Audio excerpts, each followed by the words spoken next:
Olá, gente. Meu nome é Irna e hoje eu vou falar um pouco sobre a minha pesquisa intitulada Prevalência tomográfica dos padrões de perda óssea e associação com fatores etiológicos.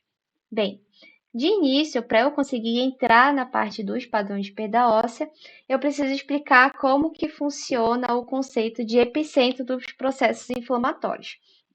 Quando um radiologista ou um dentista que é habituado com tomografia ele está diante de um exame tomográfico de indicação endodôntica, surgem muitas dúvidas, né? Porque a endodontia, ela tem uma microanatomia que faz com que essas dúvidas elas sejam pertinentes em todos os casos endodônticos.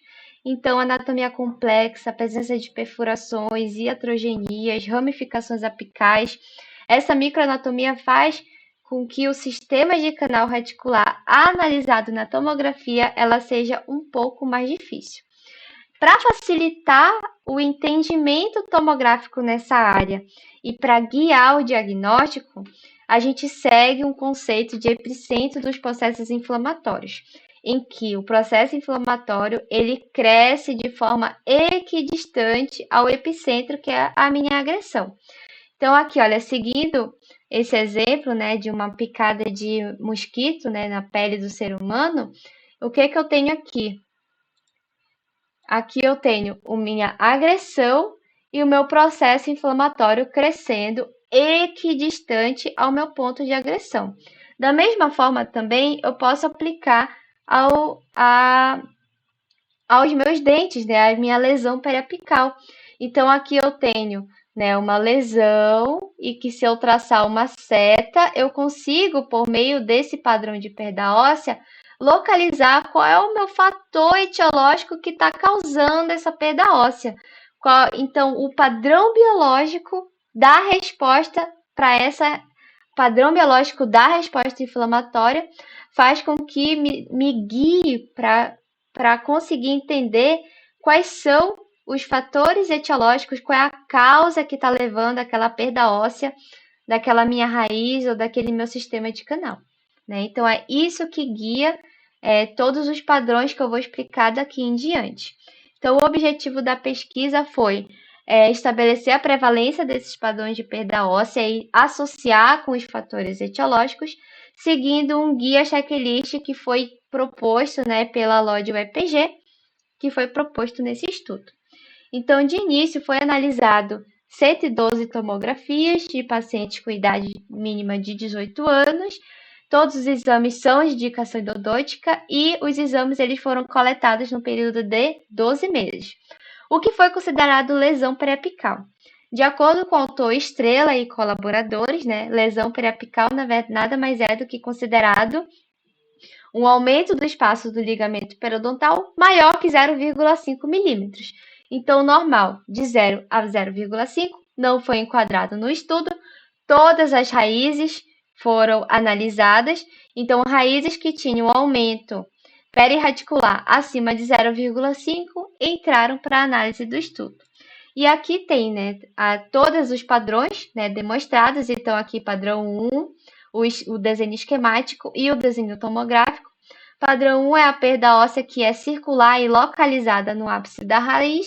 Padrão 2, perdas ósseas localizadas só na região lateral da raiz.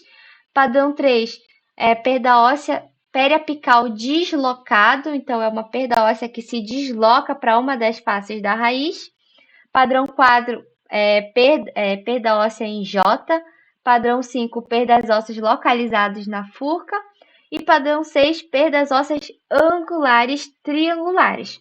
Só para dar um exemplo aqui para vocês, né, sobre a questão do padrão de perda óssea e do fator associado, aqui eu tenho um padrão 1 de perda óssea, né, que é uma perda óssea bem localizada no ápice, e os meus fatores associados, que geralmente estão associados com essa perda óssea, são canais esquecidos, canais que são mal obturados, ou então meu sistema apical que termina em delta apical. Então, aqui, quando eu tenho uma perda óssea que é desse padrão, eu nunca vou pensar em fratura. Por quê? Porque a fratura tem outro tipo de desenho de perda óssea, outro padrão de perda óssea. Então, esse é o foco do estudo. Como resultado, né, a gente teve que o padrão, a análise radicular, foram analisadas 122 raízes, total de 139 rarefações, e o padrão 1 ele foi mais prevalente em 51 casos. E dentro do padrão 1, o mais prevalente, né, foi a raiz mesial em 20% do N total. Porém, considerando todos os padrões, a raiz uniradicular ela foi a mais prevalente. Quando a gente associa aqui a maior prevalência dos padrões, padrão 1 e padrão 3, os mais prevalentes, né, que estão associados ao periápice, e o fator associado que foi mais prevalente dentro desses grupos foi o canal esperado ou supranumerário que foi esquecido ou o canal que foi mal obturado. E quando a gente pega o grupo dentário, 61% desses dentes são representados por molares.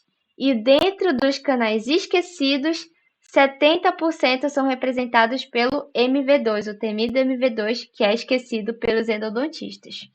Né, que foi um dado muito interessante que a gente extraiu desse trabalho. Tentando explicar por que o padrão 1 e o 3 foram mais prevalentes, eles são os padrões que estão muito associados com, né, a região periapical, e a literatura fala que para cada milímetro reduzido no comprimento de trabalho, é uma área vazia que pode acumular tecido necrótico e que vai ter repercussão periodontal. Então, por isso que esses padrões eles foram mais prevalentes. Por que o padrão 2, que é o lateral específico, não foi tão prevalente? Porque esses tipos de sistema de canais acessórios, eles têm um diâmetro menorzinho. Então, o padrão 2, que é lateral específico, está muito associado com a presença de canais acessórios. Porém, eles têm um diâmetro muito menor que o forame apical. Por isso que, nos exames, ele não tem tanta repercussão periodontal como os padrões que são associados com o forame apical, que é o padrão 1 e padrão 3. Então, a única maneira que a gente consegue identificar aqui perda óssea no padrão 2 é quando o canal acessório está grande o suficiente para gerar uma repercussão ou quando esses canais eles acabam sendo obturados.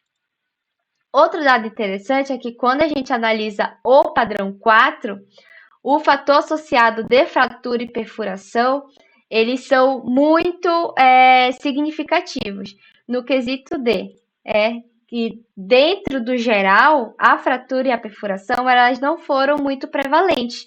Porém, quando esses fatores associados estavam dentro do padrão 4, a prevalência ela aumenta para quase 80%, né, do grupo.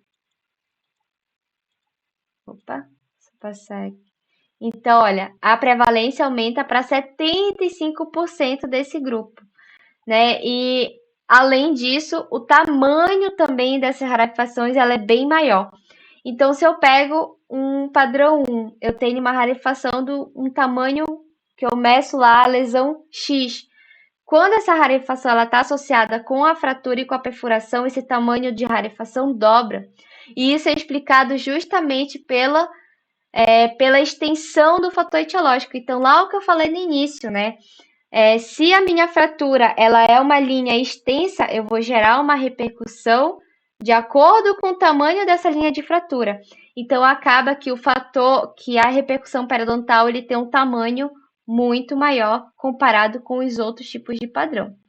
Como conclusão, a gente concluiu que a rarefação de origem endodôntica que mais apresentou prevalente foi o do padrão 1, de acordo com o guia proposto, e que o fator associado mais prevalente é o fator associado que está ligado com canais esquecidos e canais que são mal obturados. E que a utilização do checklist que foi proposto no meu trabalho, que está completo no trabalho na minha dissertação, é de extrema importância para a padronização de estudos transversais que utilizam aqui, né, a classificação de periodontite apical e também auxilia na análise sistemática de exames tomográficos de indicação endodôntica. Essas são as referências utilizadas e eu agradeço aqui muita atenção.